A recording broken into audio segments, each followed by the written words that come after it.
A'udzubillahi minasyaitonirrajim. Bismillahirrahmanirrahim. Assalamualaikum warahmatullahi wabarakatuh. Alhamdulillah, pada hari ini 10 November 2021 kita bertemu lagi dengan PDPR Pendidikan Islam dengan kelas 2 UM dan 2 USM. Okey, alhamdulillah pada waktu ini kita bersama dengan 8 orang murid kedua kelas tersebut, dan insya-Allah kita masih menunggu lagi rakan-rakan yang lain untuk masuk dan join kelas ini, insya-Allah. Sementara itu kita tengok tajuk kita pada hari ini, iaitu pelajaran yang ke-10, mencari yang halal, bidang hadis. Okay, seperti kita tahu kita ada 2 hadis untuk dipelajari pada tingkatan 2 ini, dan ini ialah hadis yang kedua. Okay. Hadis yang pertama iaitu mungkar dicegah hidup berkat, kita dah belajar. Dan sekarang hadis yang kedua, yang mana hadis ini pada sesi yang pertama dulu kita sudah pun membaca dan menulis maksudnya. Dan hari ini kita nak sambung lagi balik, mungkin kita dah tak berapa ingat, kita sambung balik. Okay, kita tengok bacaan hadis ni. Boleh rujuk pada buku teks ataupun paparan skrin ni. Kalau skrin ni kecil di telefon kamu boleh terbalikkan phone tu bagi melintang, dia akan size akan menjadi lebih besar, insya-Allah. Okey. A'udzubillahi minasyaitonirrajim. Ani Nu'man ibn Bashir radhiyallahu anhu qala sami'tu Rasulullah sallallahu alaihi wasallam yaqulu innal halala bayyinun wa innal harama bayyinun wa bainahuma mushtabihatun la ya'lamuhunna katsirun minan nas.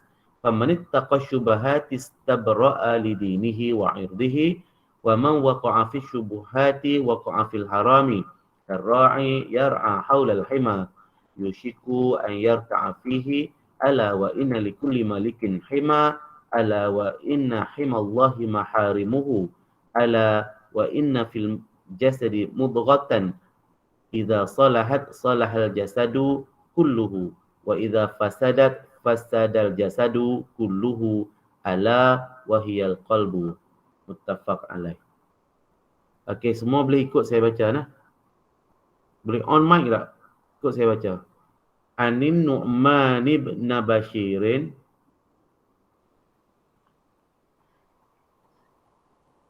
Ikut saya baca. Anin Nu'man ibn Bashirin. Anin Nu'manin Nabashirin. Itu Safia Batrisha. Yang lain tak dengar pun. Arfa, Syed Hussein. Radhiyallahu anhu. Radhiyallahu anhu. Qala. Sami'tu Rasulullah.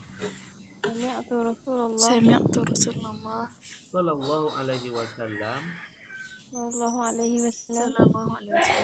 Yaqulu. Dua-dua seorang perempuan. Orang lelaki mana? Arfa, Darwish. Ikut saya baca. Okey, kita sambung. Innal halala bayyinun. Innal halala bayyinun. Wa innal harama bayyinun. Wa inna harama bayyinun. Wa bainahuma mushtabihatun. La ya'lamuhunna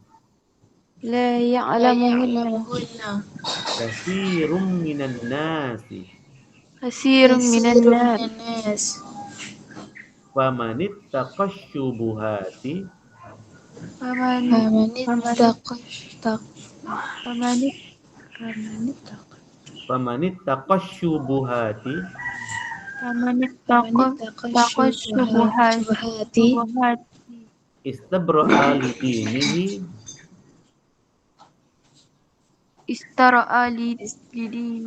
istabra'a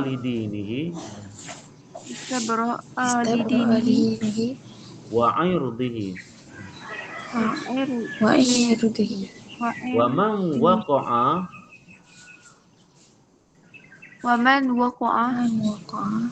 fi syubuhati waqa'a fil haram.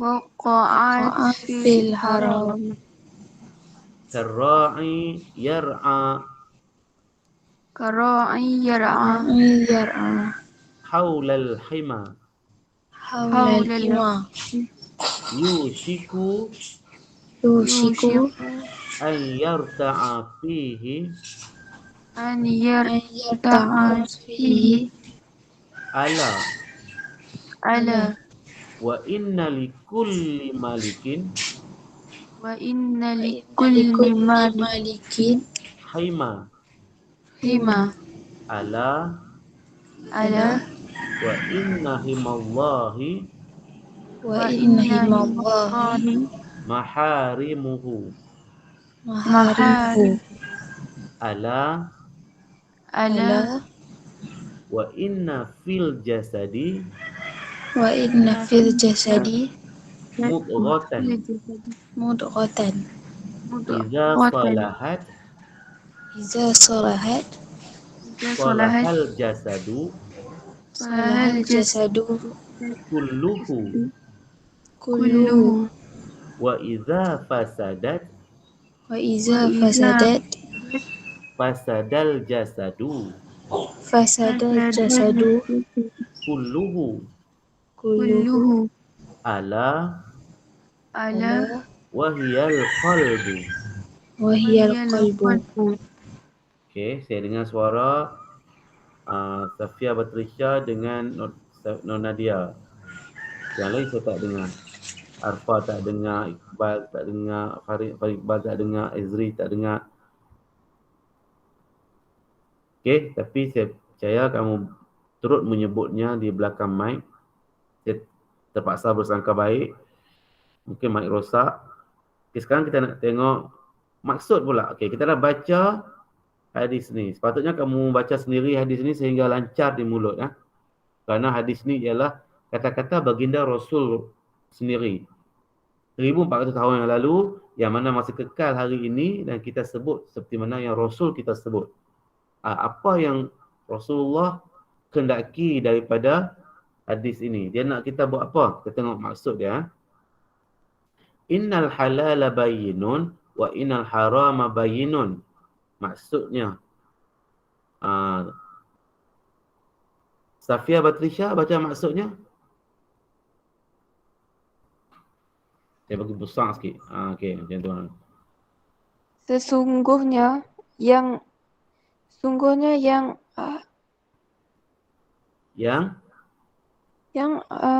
halal Halal. itu jelas dan yang haram itu jelas. Okey. Sesungguhnya yang halal itu jelas dan yang haram itu jelas.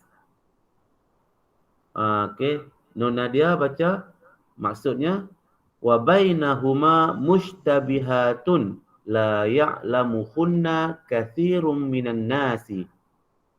Baca maksudnya. Antara kedua-duanya terdapat perkara syubhah yang tidak diketahui oleh kebanyakan manusia. Kebanyakan manusia. Okey, bagus. Kemudian Farid Iqbal. Okey, boleh baca tak maksud yang ketiga, potongan yang ketiga? Famanittaqa syubuhati istabra'a lidinihi wa 'irdihi. Maka sesiapa yang menghindari perkara syubhah, ia telah membersihkan agama dan kehormatannya. Bagus, jelas. Okey. Arfa Daniel. Okey. Wa man waqa'a fi syubuhati waqa'a fil harami. Baca maksud.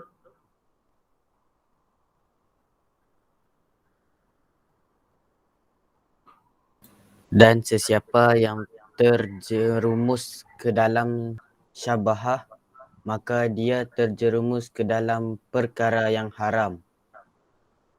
Okay, sekejap saya ada panggilan masuk. Hello Tanji Azwan, ya?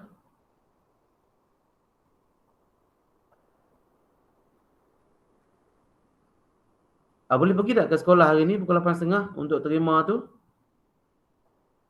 Ya, 8.30. Oh, sampai sekolah dah. Okey, tak apa. Terus ikut program yang dibuat kat sekolah. Kenapa? Ya? Oh, sekejap saja. Okey. Boleh jumpa dengan Cikgu Mahalingam kat sekolah. Jumpa dengan Cikgu Mahalingam sebab saya tak ada kat sekolah. Kamu boleh pergi sekolah dan jumpa Cikgu Mahalingam sebab dia di bawah urusan dia. Boleh ya? Okey. Ya, sama. Okey, kita sambung. Rejoin.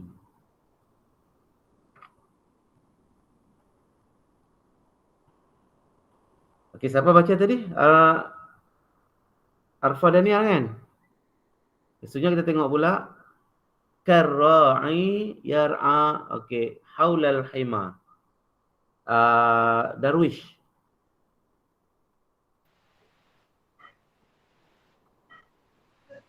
Seperti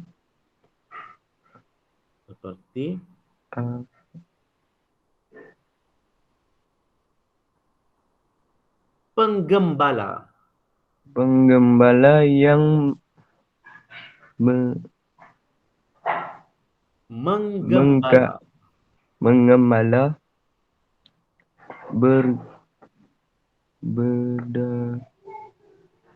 berdekatan dengan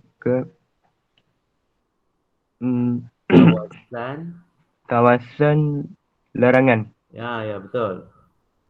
Seterusnya Hezri Shah. Yushiku an yarta'a fihi.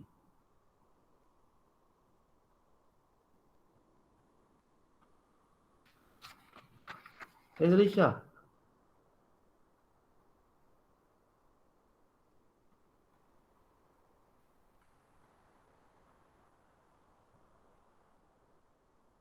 Mana Hezri Shah?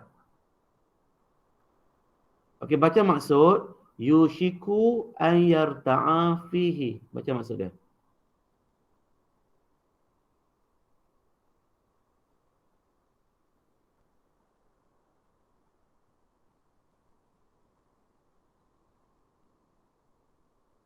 Di mana Hezri Shah ni? Tak nak kontak Hezri Shah.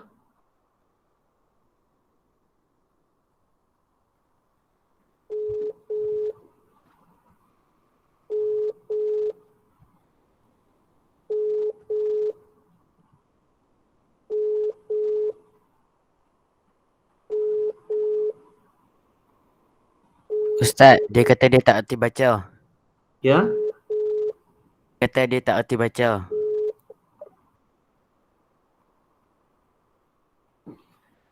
Oh, ya ke? Sorry, tak apa.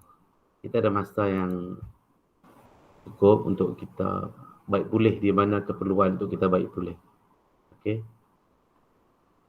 Hezri Shah boleh jumpa saya nanti bila buka sekolah untuk kita belajar baca Jawi. Okey. Kalau gitu siapa Syed Hussein. Okay, Syed Hussein baca Yushiku an yarta'a fihi.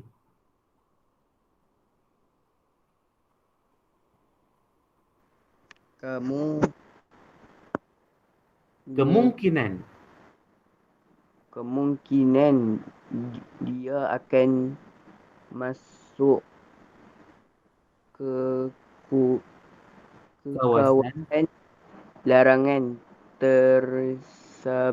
tersebut. Okey. Apa lagi ya? Lelaki semua baca dah. Okay, kita balik. Safia Batrisha. Ala wa inna likulli malikin haima. Ketahuilah sesungguhnya bagi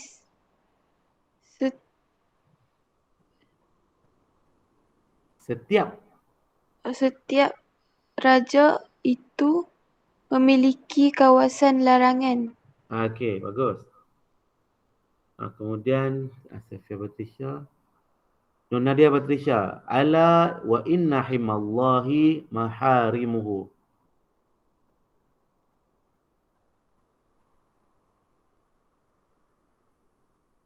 Nur Nadia.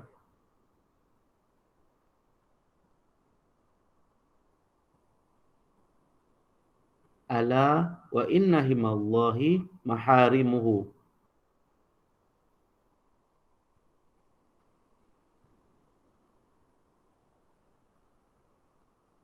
Ai, hilang dah. Fahri Iqbal bantu. Ketahuilah sesungguhnya kawasan larangan Allah ialah perkara yang haram. Okey. Fahri Iqbal. Darwish. Ala wa inna fil jasadi mudghatan.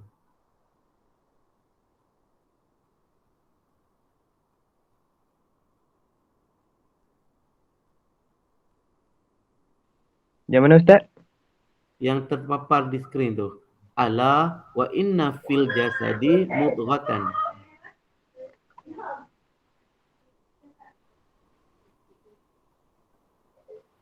Ketahuilah Ya. Sesungguhnya dalam kawasan Dalam tubuh itu ada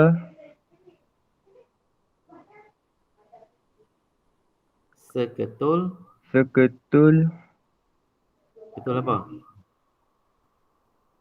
Daging. Terusnya kita tengok Arfa Daniel. Idza salahat salahal jasadu kulluhu. Jika daging itu baik, maka baiklah seluruh tubuhnya. Okey, bagus. Clear. Amnan. Wa idza fasadat fasadal jasadu kulluhu ala wahiyal qalbu.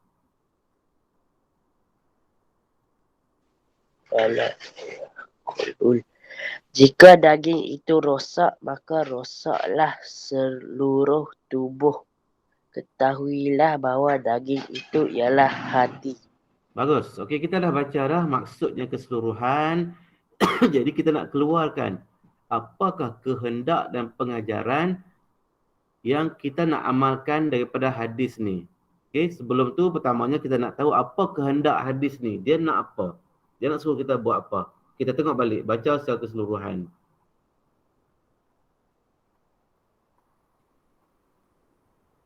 Okey, bermula daripada yang pertama, innal halala bayyinun wa innal harama bayyinun. Okey, maksudnya sesungguhnya yang halal itu jelas dan yang haram itu jelas. Apa yang kita boleh faham di sini? Maksudnya dalam kehidupan kita ini ada perkara yang haram dan ada perkara yang halal. Dan kedua-duanya jelas. Okey. Contoh perkara yang halal ialah apa dia perkara yang halal? Contoh perkara yang halal ialah memakan haiwan yang disembelih. Contohnya kita makan ayam yang disembelih dengan nama Allah. Halal tak? Halal. Okey. Contohnya lagi ialah kita memakai baju pakaian ini sehingga menutup aurat kita dengan sempurna. Halal tak? Halal. Jelas tak? Jelas. Okey. Jelas bahawa kita makan tu memang halal. Sebab nampak ayam tu disembelih, dimasak dengan cara yang suci. Maka nampak dengan jelas itu halal. Dan yang haram pun jelas juga. Apa yang haram tu? Contohnya ialah makan babi. Babi tu haram sebab dia dikira najis mughallazah. Jadi kalau disembelih pun dia tetap haram juga sebab dia jelas haram. Okey? Ataupun apa lagi? Atau minum arak. Minum arak haram. Kalau kita minum arak hukumnya haram. Kalau tengok Tak minum, tak apalah. Tapi kalau minum je, masuk melepasi lengkong kita, telan, maka hukumnya haram. Itu maksud jelas. Jadi hukum benda-benda perkara ini berada dalam kehidupan kita boleh nampak perbuatan kita tu haram ataupun halal. Okey. Apa lagi contoh? Mencuri. Mencuri apa pula? Halal ke haram? Haram, jelas.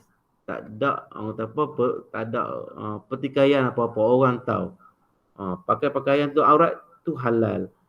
Mencuri haram. Maka kedua-dua tu jelas halal dan haramnya. Okey. Seterusnya wa bainahuma mushtabihatun, antara kedua-duanya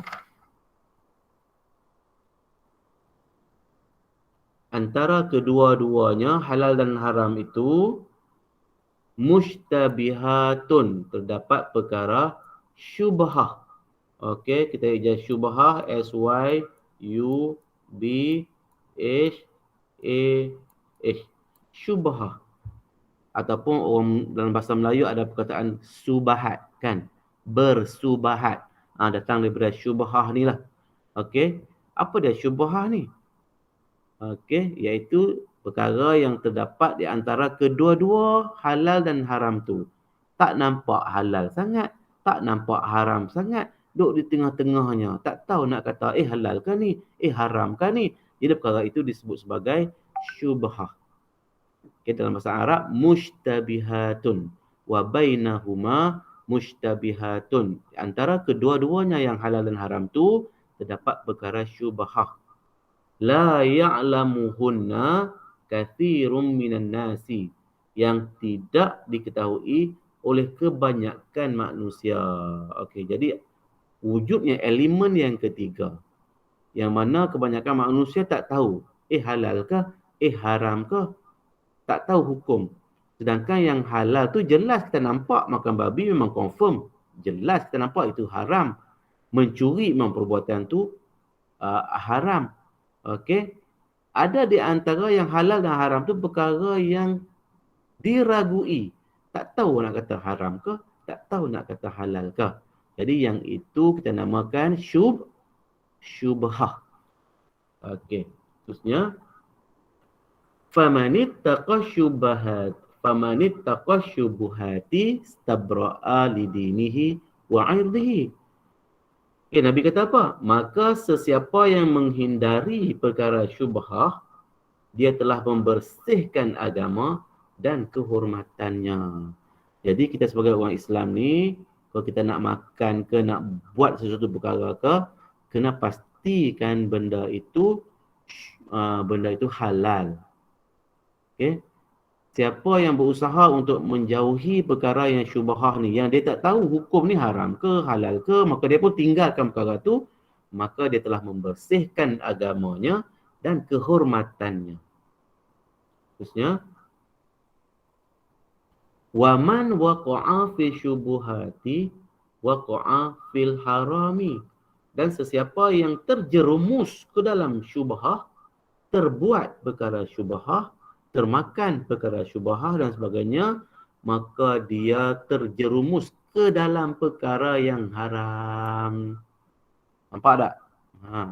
Jadi setakat itu kita harus faham bahawa kita kena jauhilah perkara-perkara yang syubhah ataupun perkara-perkara yang kita tidak yakin, tidak pasti, perkara yang kita tidak pasti dan perkara yang kita ragu tentang kedudukan halal dan haramnya, syubhah lah tu. Maka kalau kita ragu tentang halal dan haram sesuatu perkara itu, maka tinggalkanlah dia. Kerana Nabi kata apa tu? Tengok tu. Dan sesiapa yang terjerumus ke dalam perkara syubhah, terbuat perkara syubhah, maka dia terjerumus ke dalam perkara yang haram. Dikira haram. Okay? Dia nak suruh kita apa? Suruh kita berhati-hati. Okay, dalam pengajaran nanti kamu boleh buat, kita mestilah berhati-hati dalam memilih perbuatan ataupun makanan dan sebagainya. Pilih yang halal, benar-benar halal, yang yakin dan jelas saja. Okey, dia bagi contoh kat sini, Nabi memberi contoh karra'i yar'a haulal hima. seperti penggembala yang menggembala. Apa dia penggembala ni? Orang yang memelihara, menjaga binatang ternakan. Contoh kalau kambing, dia menjaga kambing, dia dipanggil mengembala kambing. Dan orang yang melakukan itu dipanggil penggembala kambing. Karra'i seperti penggembala yang menggembala haiwan ternakannya berdekatan dengan kawasan larangan. Contoh, orang yang duk pelihara kambing, duk jaga kambing tu, di sebelah dengan tempat dia duk belah kambing tu ada satu kawasan larangan. Okey, contohnya kawasan tu ialah tanaman sayuran. Ada orang tanam sayuran. Nak kaitkan dengan kambing. Kambing kan suka makan sayur. Jadi tanaman tu hak orang. Orang lain tanam berdekatan dengan orang yang belah kambing. Nampak tak? Ada tak kemungkinan kambing tu akan pergi makan sayuran yang ditanam oleh orang lain? Ada kaitan tak di situ? Ada kaitan. Okey. Jadi dia kata seperti penggembala yang menggembala berdekatan dengan kawasan larangan. Apa kawasan larangan tu? Contohnya tanaman sayuran yang berdekatan dengan orang yang belah kambing. Kenapa dia dilarang? Sebab mana boleh kambing pergi makan sayur tu hak orang. Okey. Tapi dia duduk dekat. Salah lah kan. Takut juga dia pergi kan. Itu sebab tu kita panggil kawasan larangan. Yushiku an yarta'a fihi. Kemungkinan dia akan masuk ke kawasan larangan tersebut. Dia adalah namanya kambing. Kalau letak dekat dengan tempat tanaman sayur, kemungkinan tu ada, dia akan masuk sebab kambing ni pada fitrahnya, dia tertarik kepada sayuran. Silat-silat hari bulan dia pergi ragut tempat yang dia tak boleh, tak sepatutnya pergi. Haram baginya. Okey. Tempat larangan tu kan. Kita faham dah tempat larangan kan? Okey. Haram lah, kata tempat yang haram lah. Belah kambing tu halal, tapi dia duduk dekat dengan sayuran milik orang lain.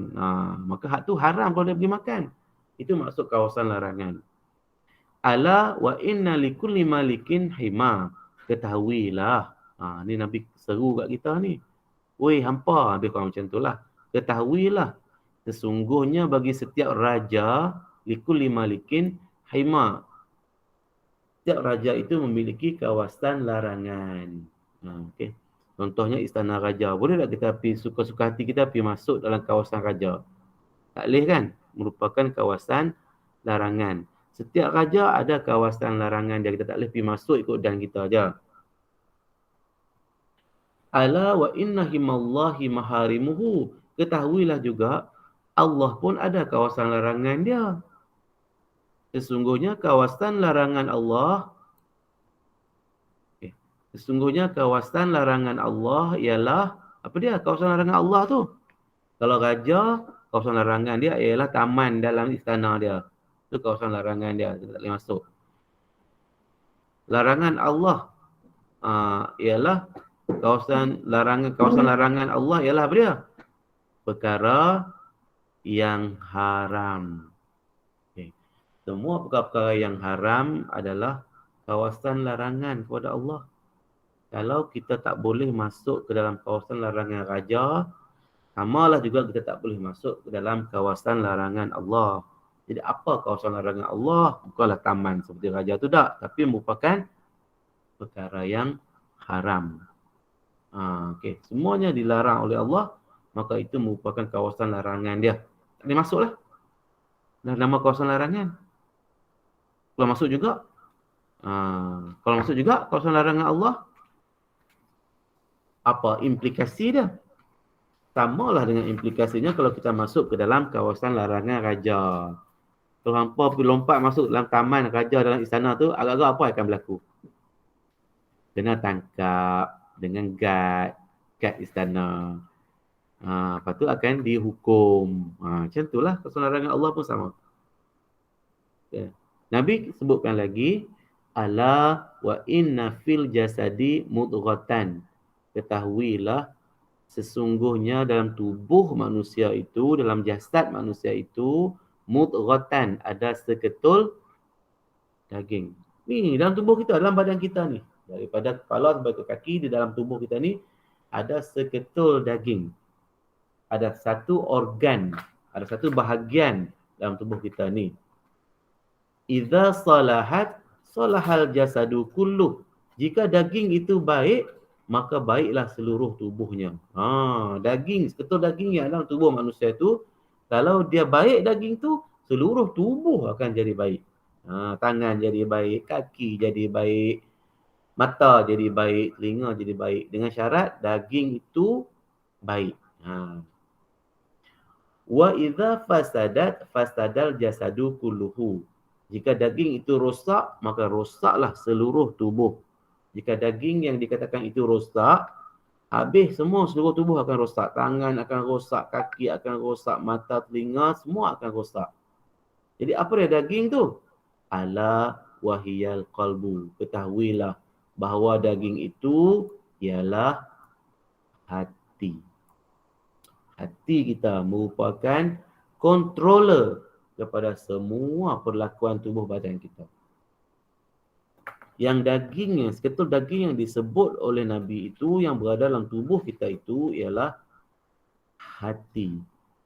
Nabi kata apa? Kalau hati baik, habis semua baik. Tangan baik, kaki baik, mata baik.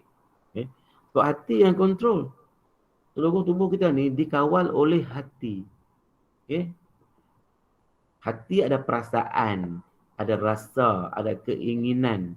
Jadi kalau hati itu dididik dengan baik, nak kepada perkara yang baik-baik sahaja, rasa kepada perkara yang baik-baik sahaja, maka seluruh tubuh akan jadi baik. Tangan jadi baik, kaki jadi baik, mata akan jadi baik. Tapi sebaliknya, kalau hati itu dididik dengan keburukan, dididik dengan kejahatan, dididik dengan perkara-perkara yang dilarang oleh Allah, maka habislah seluruh tubuh kita. Tangan akan berkecenderungan untuk membuat perkara yang haram, mata akan cenderung untuk buat perkara yang haram, telinga, habis semua, tangan dan semua didorong oleh hati. Jadi itulah maksud Nabi kata, seketul daging yang ada dalam tubuh manusia itu, kalau dia baik, baik ke semua. Kalau dia buruk, buruk ke semua. Jadi itulah hati. Jadi kita dah baca dah maksud semua hadis ni. Dan kamu tulis maksud ni kepada siapa yang belum buat, tulis maksud hadis ini dengan tulisan Rumi. Maksud sahaja supaya kita faham apa dia kehendak hadis ni. Kita nak tengok pula sekarang maksud halal, haram dan syubhah. Kan ada 3 perkara yang kita belajar kat sini kan. Yang pertama halal, yang kedua haram. Yang pertama halal, yang kedua haram, yang ketiga syubhah. Kita sebut dah tadi, Nabi kata yang halal tu jelas, yang haram tu jelas. Syubhah ni duduk tengah-tengah, dia meragukan. Maksud yang halal. Halal maksud sesuatu yang dibenarkan oleh syarak. Maksud kata halal itu sesuatu yang dibenarkan, diberi keizinan oleh syarak. Maka itu yang halal. Contoh, haiwan yang disembelih dengan cara Islam dan pakaian yang menutup aurat. Banyak lagi lah perkara yang halal. Contohnya bersalam dengan ibu bapa, belajar Al-Quran, solat sunat, benda-benda yang dibenarkan oleh syarak. Bermain bola sepak, bersiar-siar. Semua tu merupakan perkara yang dibenarkan oleh syarak dan merupakan halal. Haram pula macam mana? Haram ialah sesuatu yang dilarang oleh syarak, yang dilarang oleh agama Islam. Contoh, makan babi, minum arak, mencuri pakaian. Jadi banyak lagi lah perkara-perkara yang dilarang oleh syarak yang merupakan perkara haram. Apa lagi contoh lain? Kamu pun boleh senaraikan contohnya. Menderhaka kepada ibu bapa dan sebagainya lah. Sekarang kita tengok pula syubhah. Kita nak fokuskan dalam tajuk ini ialah syubhah. Halal dan haram tu kamu kisah dah, tahu dah. Hak syubhah ni kita nak perincikan apa dia yang dinamakan syubhah. Maksud syubhah ialah sesuatu yang tidak diyakini sama ada halal atau haram. Sesuatu yang meragukan. tak jelas hak ni haram ke, halal ke, tak jelas. Okey. Contohnya ialah membeli produk makanan luar negara yang tidak mempunyai logo halal yang diiktiraf oleh JAKIM. Okey. JAKIM, apa dia JAKIM? Jabatan Kemajuan Islam Malaysia, satu badan yang memantau kemajuan agama Islam di Malaysia kita ni. Okey. Jadi JAKIM dah ada satu logo yang nama logo halal. Okey. Tahu logo halal JAKIM macam mana?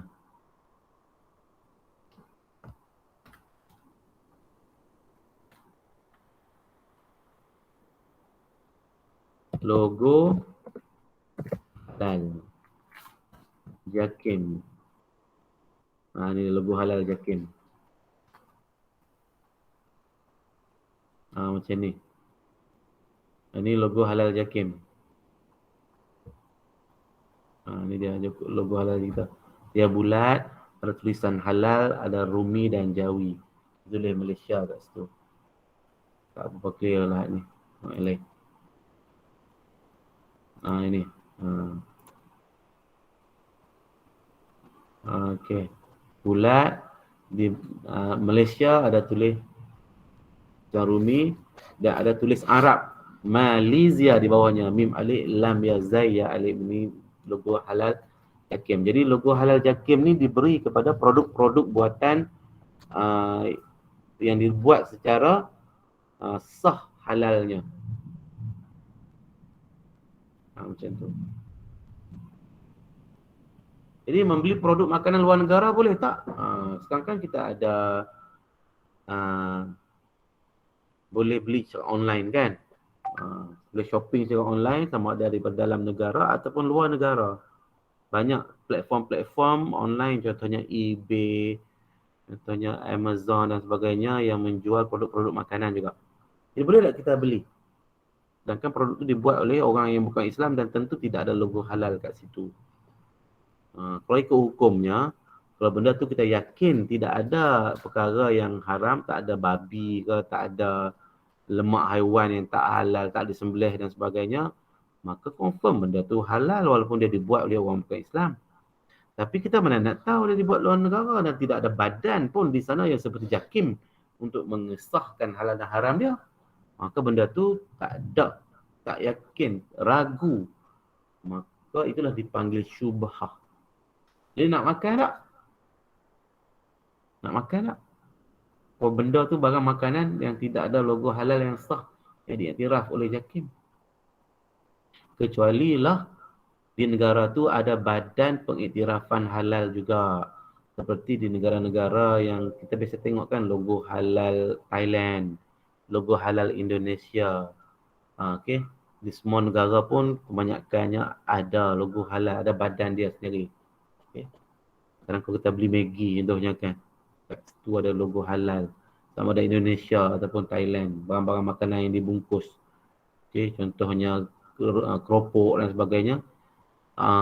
Ada logo halal Thailand. Boleh terima tak? Kita boleh terima tak? Bukan Malaysia punya yang bulat tu bukan? Jawapan dia ialah boleh terima. Sebab badan-badan di luar negara sana mereka sama strict dengan JAKIM kita, malah lebih lagi. Jadi kalau kita tengok ada logo boleh makan. Tapi ada jenis kadang-kadang jenis makanan-makanan yang gula-gula yang kecil-kecil yang tak ada logo langsung, dia bungkus ya, kita nampak cantik kan main tapi logo halal tak ada. Jadi itu perkara syubhah lah. Jadi macam mana kita nak makan ni bukan syubhah ni? Kan Nabi katakan tadi kan, siapa yang terjerumus ke dalam perkara syubhah, maka dia terjerumus ke dalam perkara yang haram. Jadi pengajarannya apa? Kita kena yakin sesuatu yang kita buat ataupun kita makan ialah halal. Jadi itulah maksud syubhah. Cuba tengok sekeliling kita, di rumah kita. Ada tak perkara yang syubhah? Apa dia syubhah tu? Yang tidak diyakini halal atau haram, yang masih diragukan halal atau haram. Kalau ada, kita kena pastikan benda tu hilang dan tidak ada untuk mempengaruhi kita. Minta murid mencari contoh perkara halal, syubhah dan haram melalui internet. Ini tugasan kamulah dalam buku teks tersebut.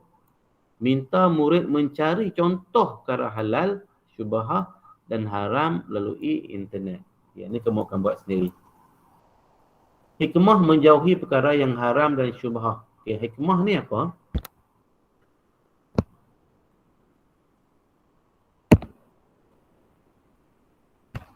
Hikmah ialah baik, kebaikan.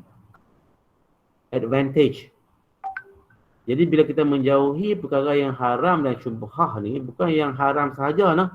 Syubhah pun kita tinggal sekali. Apa yang kita nak ambil ialah yang halal dan yang yakin betul-betul halal. Jadi kalau kita menjauhi perkara yang halal dan syubhah, haram dan syubhah ni, apakah hikmah dia ataupun kelebihannya, kebaikannya? Kita dapat apa? Yang pertama, menjaga kesucian dan kemuliaan agama kerana mematuhi segala perintah dan larangan Allah. Itu kebaikan dia. Yang kedua, memelihara kesihatan badan daripada kemudaratan kerana menjauhi makanan beracun dan perbuatan yang memudaratkan. Menjamin kewarasan akal daripada mabuk dan gila kerana tidak minum arak dan mengambil dadah. Minum arak kan haram, dadah pun haram. Maka kalau kita melakukan perbuatan-perbuatan tu, akal kita akan rosak. Jadi nak jamin waras akal kita ni, kita jauhi perbuatan-perbuatan seperti mengambil dadah dan minum arak tu. Selain daripada tu, kita juga dapat menjaga nasab. Nasab, keturunan. Nasab ini keturunan kita. Dan maruah daripada rosak kerana tidak berzina dan menjauhi perkara perbuatan yang menjuruskan diri kepada perbuatan zina. Ini ialah perkara-perkara yang haram yang berkaitan dengan zina. Apa dia perkara-perkara yang dianggap menjurus, membawa seseorang itu kepada zina? Contohnya berdua-duaan lelaki dan perempuan yang bukan mahram di tempat yang sunyi. Jadi benda tu tidak boleh dikawal. Mungkin boleh terus membawa kepada zina. Antara lain ialah melihat perkara yang haram. Seperti melihat aurat orang lain, melihat video lucah dan sebagainya. Perkara itu semua haram. Kenapa? Dia boleh membawa kepada zina. Jadi dengan kita menjauhi perkara itu, dapat menjaga nasab keturunan. Maksud kata nak jaga supaya tidak ada anak bayi yang lahir daripada hasil zina. Bayi yang tidak ada keturunan yang sah tu, kita nak menjaga nasab tu dan maruah daripada rosak. Itu kalau kita menjauhi perkara-perkara yang haram. Yang seterusnya, kita dapat memelihara harta daripada sumber yang haram dan diragui agar rezeki sentiasa diberkati. Jadi setiap suapan yang kita masukkan ke dalam mulut kita tu, kita kena yakin bahawa suapan itu dah halal dan datang dari sumber yang halal. Dia bukan babi. Kalau babi haram, makanlah ayam. Ayam halal. Tapi ayam tu pula mesti datang daripada sumber yang halal, daripada pendapatan yang sah, bukannya dengan hasil curi ataupun menipu ataupun rasuah dan sebagainya. Dapat rasuah beli ayam, makan ayam haram sebab tu juga sebab sumber dia ialah haram. Jadi bila kita menjauhi perkara yang haram dan syubhah ni, kita dapat memelihara harta. Dan hidup kita pun, rezeki kita pun akan diberkati. Seterusnya, peranan hati dalam kehidupan manusia. Tadi Nabi kata apa? Nabi kata dalam tubuh manusia ada seketul daging dan daging itu ialah hati. Apa peranan hati? Hati merupakan pemimpin bagi badan. Fahrin Iqbal, baca tak teks ni? Hati merupakan ni? Hati merupakan pemimpin bagi badan. Apabila hati terpelihara, maka seluruh anggota badan akan terbimbing untuk melakukan kebaikan semata-mata kerana Allah Subhanahu Wa Taala. Sebaliknya, apabila hati tidak terpelihara, maka anggota badan mudah untuk melakukan maksiat kepada Allah Subhanahu Wa Taala. Okey, bagus, Fahrin.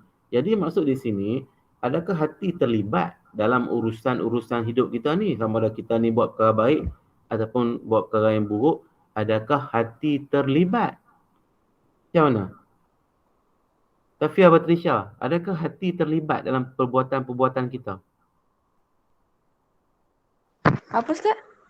Adakah hati terlibat dalam perlakuan ataupun perbuatan-perbuatan kita ni? Hati ni terlibat sama tak? Ya.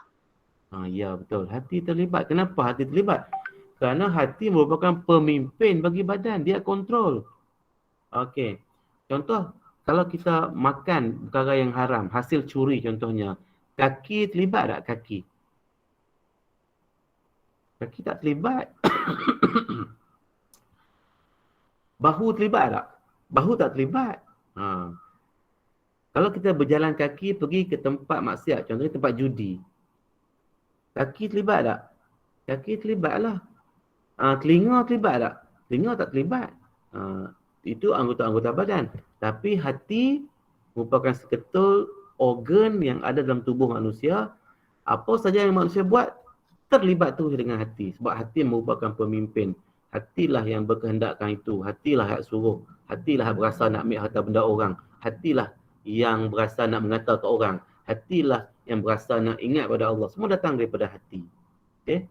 Jadi kalau hati itu terbimbing untuk melakukan kebaikan, bermaksud hati itu terpelihara, terjaga. Dan kalau seseorang itu cenderung sangat untuk buat maksiat kepada Allah, maksud hatinya tidak terjaga. Jadi pengajarannya apa? Kena jaga hati kita. Hati kita kena jaga supaya tak terdorong untuk membuat perkara. Kena bimbing, kena didik hati kita. Macam mana nak didik hati kita? Kita akan bincangkan kemudian. Spektrum ilmu. Al-Hasan bin Ali radhiyallahu anhuma meriwayatkan bahawa Rasulullah SAW bersabda, "Da' ma yaribuka ila ma la yaribuka." Riwayat At-Tirmizi dan An-Nasa'i. Maksudnya, tinggalkanlah tinggalkanlah perkara yang meragukanmu dan gantikanlah dengan perkara yang tidak meragukanmu. Mungkin ni Nabi turut menyebutkan dalam hadis yang lain. Suruh tinggal perkara yang kita ragu. Okey. Nota guru. Minta murid mencari contoh hikmah menjauhi perkara haram dan syubhah berdasarkan al-maqasid asy-syar'iyyah. Orang yang mempunyai hati yang bersih dan hati yang rosak dapat dikenali melalui ciri-ciri berikut. Alright. Ini penting kan kita nak tahu. Macam mana kita nak kenal? Sebab hati ni duduk dalam tubuh. Kita bukan tahu macam mana hati dia baik ke jahat. Jadi kita nak tahu dia ada ciri-ciri dia. Okay? Yang pertama dari aspek iman, hati yang bersih. Kalau hati itu bersih, dia akan mematuhi segala perintah Allah SWT. Okay? Sabar dan tenang dengan ujian daripada Allah SWT. Gementar hatinya apabila disebutkan nama Allah. Okay. Hati yang bersih ni, itu ciri-ciri dia. Perintah Allah je, mana yang sebut perintah Allah je, hatinya teringin nak ikut. Bila Allah kata, Allah suruh solat, maka hatinya nak solat. Bila Allah suruh taat pada ibu bapa, hatinya nak pada benda tu. Itu tunjuk hatinya bersih. Sabar dan tenang. Kita tak payah nak tengok ni kepada orang lain. Tengok diri kita sendiri. Kita sabar tak? Kita tenang tak bila kita menghadapi ujian daripada Allah? Kalau kita sabar, tenang, ingat Allah, tu maksud hati tu bersih. Dan gementar. Gementar ni apa? Hati kita kan rasa berdebar-debar, rasa gementar, rasa takut apabila disebutkan nama Allah. Jadi orang kalau sebut nama Allah, sebutkan kebesaran Allah, sebutkan kehebatan Allah, tak rasa apa-apa pun, maksud hatinya kotor, rosak. Okay, dari sebab iman pula, kita tengok hati yang rosak macam mana? Kufur dan ingkar kepada perintah Allah. Ingkar kepada perintah Allah. Bila masjid tu azan, Allahu Akbar, hati tak rasa apa pun. Tak rasa apa pun. Rasa mengganggu lagi, ada apa lah azan ni, bising sungguh lah. Itu menunjukkan hati dia macam mana? Rosak. Okay. Tapi bila orang mendengar seruan dan panggilan daripada Allah, tiba-tiba dia kata, dah Allah dah panggil dah, nak pergi jumpa Allah, nak pergi bertemu dengan Allah, nak pergi solat. Nah, maka tu hati yang bersih. Yang kedua, berkeluh kesah. Keluh kesah ni apa? Sentiasa hatinya tu tak tenang. Okey, tak tenang. Tenang lawan dia keluh kesah. Okey. Sentiasa tertarik dengan nafsu keduniaan. Okey. Siapa tak tertarik kepada keduniaan? Semua orang suka pada dunia, semua orang suka pada harta benda, semua orang suka kepada benda-benda yang disukailah dalam dunia ni. Tapi hati hendaklah dididik, okey, supaya tidak terlalu mementingkan keduniaan. Hati yang sentiasa tertarik kepada keduniaan, dan bila hati tertarik, tangan ikut, kaki ikut, mata ikut, maka hati itu sudah rosak. Itu dari aspek iman. Sebenarnya kita tengok daripada aspek ilmu pula, macam mana hati yang baik. Hati yang bersih akan memahami peringatan dan pengajaran yang diberikan oleh Allah. Macam kita duk belajar ni lah, kita duk sebut benda-benda ni, hati yang rasa macam mana? Hati hampa rasa macam mana sekarang? Okey. Kalau hati yang baik, dia akan faham peringatan-peringatan ini dan dapat memberikan pengajaran kepada hidup dia. Yang kedua, sentiasa berusaha untuk memahami kebenaran. Maknanya itu hati yang bersih. Hati yang tidak bersih, okay, yang pertama, tidak mahu menerima kebenaran Al-Quran. Yang kedua, sentiasa tenggelam dengan kejahilan dan kelalaian. Okey, spektrum ilmu sebelah ni, Sahlun radhiyallahu anhu berkata, sesiapa yang makan makanan yang haram, maka derhakalah seluruh tubuhnya, sama ada secara sukarela atau dipaksa, secara sedar atau tidak. Sesiapa yang makan makanan yang halal, maka seluruh tubuhnya akan taat dan selari dengan kebaikannya, kata Imam Al-Ghazali dalam kitab Ihya Ulumuddin. Okay, boleh faham lah setakat tu? Kita tengok pengajaran. Kita sebut dah secara langsung tadi, kalau kita sebut benda-benda ni, pengajarannya kan dirangkumkan di sini sebagai umat Islam. Kita hendaklah. Ni kamu semua ingatlah pengajaran kita kena ada yang ni. Kita hendaklah mencari yang halal. Okey, kita hendaklah mencari yang halal. Okey, tu point dia. Apa pengajaran dia? Hadis ni kepada diri kita, kita hendaklah, kita wajib, kita mestilah mencari yang halal. Kerana perbuatan tersebut adalah ketaatan kepada Allah SWT. Okay. Kerana ni, bermula dari kerana ni merupakan huraian kepada isi kita. Yang kedua, kita hendaklah menjauhi yang haram. Berkaitan dengan hadis ni tak? Ya. Menjauhi yang haram. Kerana perbuatan tersebut adalah satu larangan dan akan diazab di akhirat kelak. Yang ketiga, kita hendaklah berusaha untuk menghindari perbuatan yang syubhah. Tu isi dia. Huraian dia, kerana perbuatan tersebut boleh membawa kepada perbuatan dosa. Okey, amalan kita ni kita nak amalkan doa ni. Allahumma kfini bihalalika an haramika wa aghnini bifadlika amman siwak. At-Tirmizi. Nabi suruh kita baca ni sebagai doa. Maksudnya, ya Allah, cukupkanlah aku dengan perkara yang halal daripada perkara yang haram, dan kayakanlah aku dengan kurniaanmu, bukan daripada selainmu.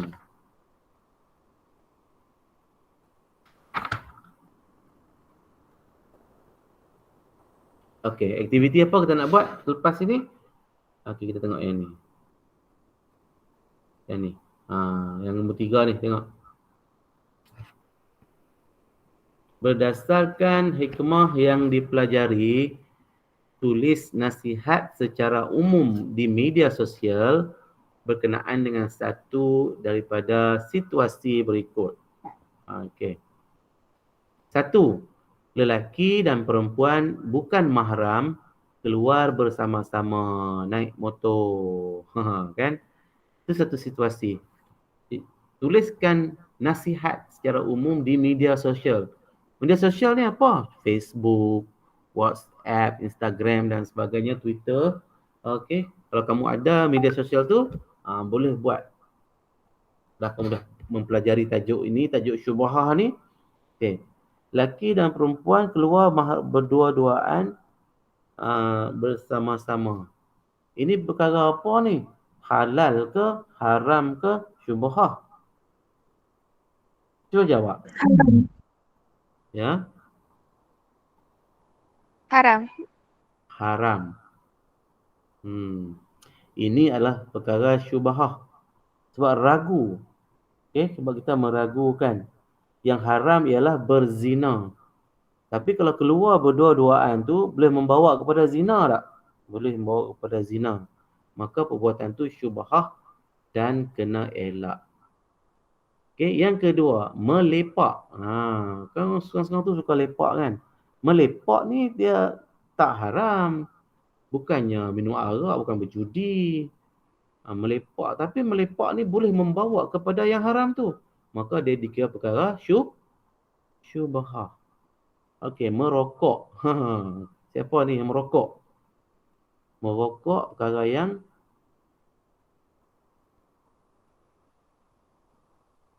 jadi susahlah nak sebut merokok ni. Ada orang kata haram, ada orang kata halal. Tapi ada kebaikan tak merokok? Tak.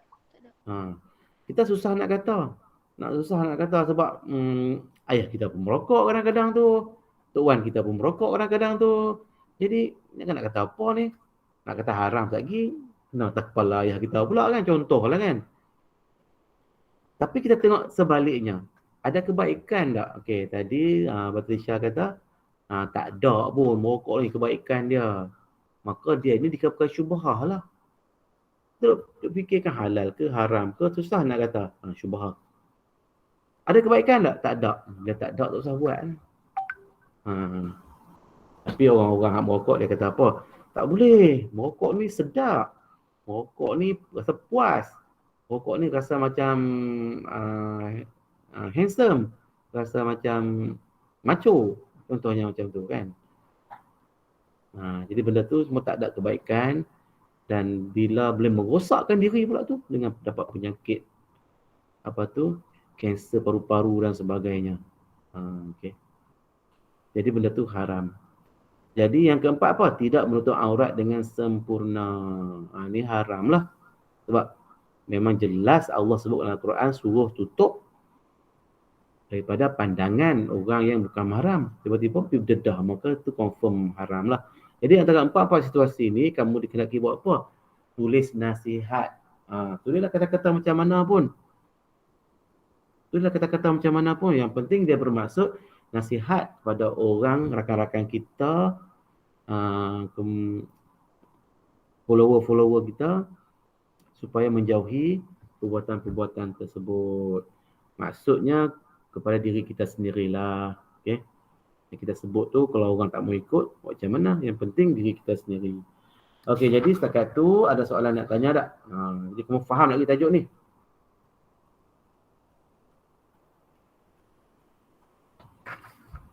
Okey nah.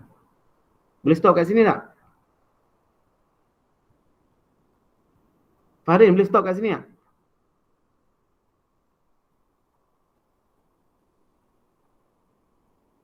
Stop presenting. Okey, sekarang aku nampak muka saya kan. Okey, kita boleh stop kat sini. Kamu dah faham tajuk ni. Untuk lebih nak faham lagi, lepas ni saya akan bagi latihan. Sikit je latihan. Dan kamu buat latihan tu lah, insyaAllah. Okey, kita berhenti kat situ. Wabillahi taufiq wa hidayah. Wassalamualaikum warahmatullahi wabarakatuh.